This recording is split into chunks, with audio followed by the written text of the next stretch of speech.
I just finished Crisis Core, and here's why you should not play this game for its story. Activating journal mode.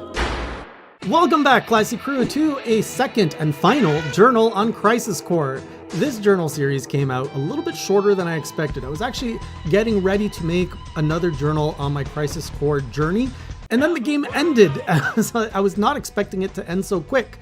And so I realized the game is really good, not because of its story, but because of the other elements it has. It's very much built as a handheld game first, where the meat of the game is actually in all of its side content, the side quests, the missions, all of this other stuff you can do. If you're actually just focusing on the story, you're going to get about a 10-hour experience out of this. And I have to say, it's not what this game has, it's not the best thing this game has to offer. But the story is weird. Like, if you enjoyed the Final Fantasy VII Remake story, or even Final Fantasy VII story, yes, Crisis Core's story is kind of good to know about for this, but I really recommend, if all you're looking for is the story, just watch a YouTube video, read an article about it. I went into this game for the story, was so disappointed, but instead I found a lot of satisfaction in what the game had to offer in all of its side content and missions. And so that's what I think is kind of the underrepresented hero of this game, is really the missions. I have to, like, it's the missions. I say side content, all this, but it's really the missions. Between, at various points in the game, you get these different missions, and you have a constant tracker of how many, what your percentage is of completion. And all of these missions are kind of like these little side stories. And the more missions you do, the more missions you unlock. And you can also unlock other aspects of the games, like summons, shops. And I found myself stuck in a good way, just playing missions over and over because I couldn't get enough of it. It was just such the perfect piecemeal of gameplay and reward that I was like, oh, one more. Let me do one more. Okay, I'll do one more. And then finally, when I realized, okay, as a streaming piece of content, I want to finish the stream, and I'll probably just play this offline, the missions.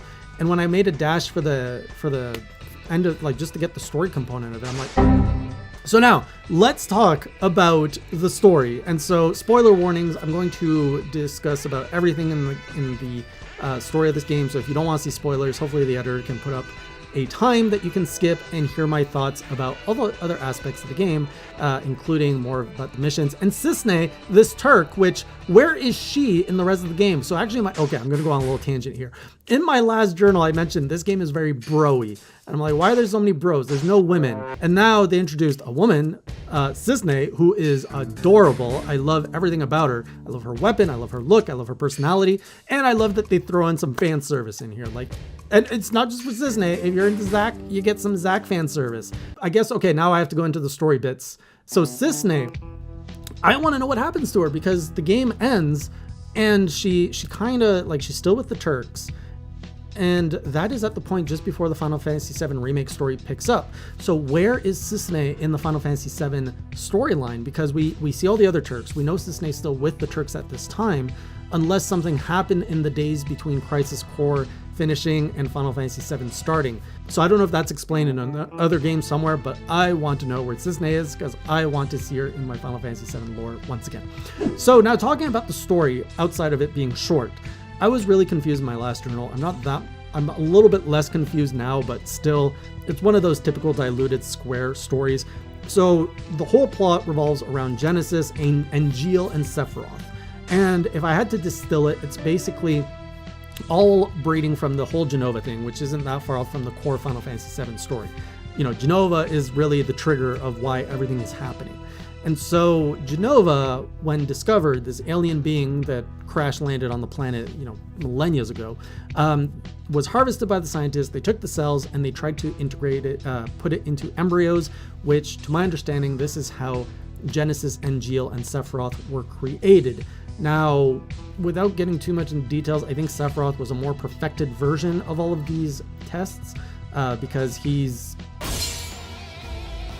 Genesis and Angeal seem to have been kind of early test subjects where it didn't really pan out because they start growing wings, although Sephiroth grows a wing too eventually, so maybe he is in the same process. But anyways, Genesis and Angeal basically are breaking down, their cellular structure is breaking down because they were test babies and have Jenova cells and something's incompatible.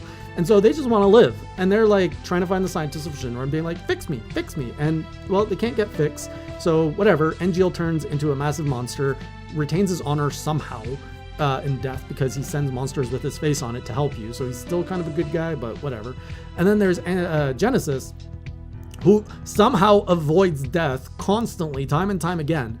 And by the end of the story, even after you beat him, he's still alive, and it looks like he gets picked up by Nero and, what's his name? Vice, which are two characters I fought in the Final Fantasy VII Remake, which were really difficult. I'm like, oh, okay, this is starting to tie into the part of Final Fantasy VII I don't know, which is, I think, all explained in Dirge of Cerberus, which is another game I haven't played. Sephiroth, we kind of see his how he goes down into being crazy, which was a really good reminder for me because it's been 20 years since I played the original Final Fantasy VII.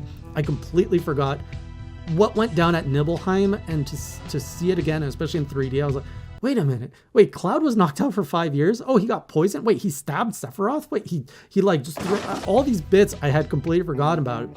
And I just remember vaguely that Cloud remembered himself as Zack, and it was very vague as to why that confusion happened. Now I get it. He's been basically knocked out and poisoned for the last 5 years. So really the whole story, when you distill it, is just three bros trying to find scientists because they're unhappy that they got mutated with Genova. And that's the essence of it. And then I guess there's the story of Zack becoming the hero and passing off all of these like aspects to Cloud, passing off the whole hero aspect, passing off the Buster Sword and all of that. So it's nothing that you can't live without. Only if you're really into this lore in this universe is the story map. All right. End of spoiler. So now let's talk about Zack. My initial impressions of Zack was very different, which I shared in my last journal.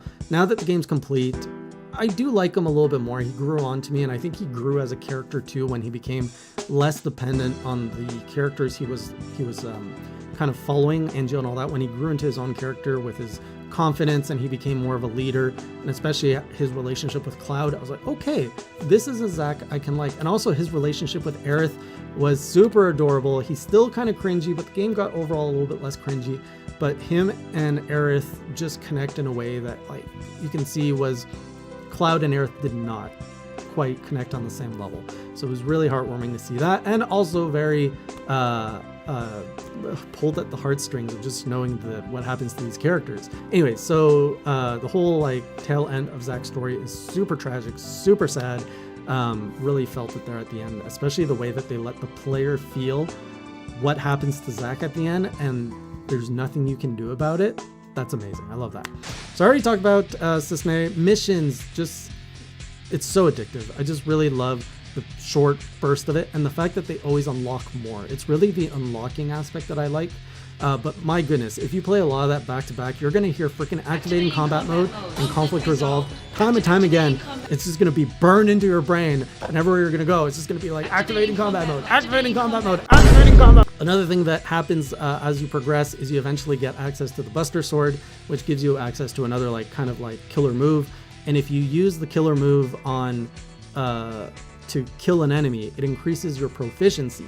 So this is something I discovered. I didn't realize at first that your Buster Sword has a proficiency, and every time you kill an enemy, it increases by like 0.1%, 0.01%. It is so minuscule how much it increases. So in total, I think I increased my proficiency. It was somewhere either 2% or 5%. It was so low. I'm told you have to increase it to 15% before you even start seeing what this thing can do. I don't got the patience for that. But as a handheld game, it gives you something to just do. Like if this is the only game you're playing, and I put myself in, like if this was when the game came out 10, 15 years ago, I would have loved that. It's just now I've got too many games to juggle. I'm like, I'm not going to grind out Buster Sword to 100%, although I'm like, oh man, I gotta like scratch that itch. I need to like get all these things out 100%, but whatever. It's too hard. It's not too hard. It's too long.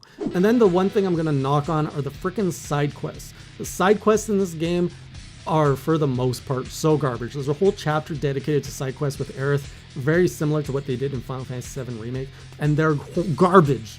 It stops the story. It's worse. Like, it's not as engaging as the missions. It's just cringy writing and like padding. I hated all those side quests specifically. There were some in Midgar which were okay because they built up a little bit more of the lore, like the fan clubs of Genesis and all of that. Those I was okay with, or like some Wu-Tai spies being in the area. I like those. I did like that there was a flower cart side quest where you build Aerith a flower cart, and then you can build different like you can build up to 3, I think, flower carts. By doing missions, you can get the parts to build the flower cart, but that ties it into the whole mission system, which is why it's so freaking good. So I really like that. And finally, the squats. Squats are such a big thing in here. There's a whole side quest to squats, which super easy compared to Final Fantasy VII Remake's gym exercises. I became a squat master and made it to the top of 68 squats. No matter what, I couldn't get it up one more number, so sorry everybody. And then I love how they integrate a bunch of like little kind of mini games and a lot of things. There's a part where you get a sniper rifle and you have to like shoot things, and then depending on how many things you shoot, you can upgrade your sniper rifle. I really like the amount of little mini games that they sprinkled in throughout the story. So overall, if you're looking for, more Final Fantasy VII lore, this is a great game. If you're looking for a rewarding story, this is not that game for you.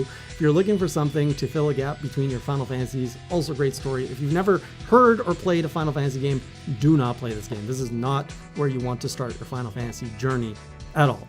So that's where I am. Journal resolved. And as for my next Final Fantasy journey, I think there's an Ever Crisis mobile game coming out this year, which is going to be, I don't know if I'm going to play it. It's basically both Final Fantasy VII Remake and Crisis Core remade, but with the chibi style.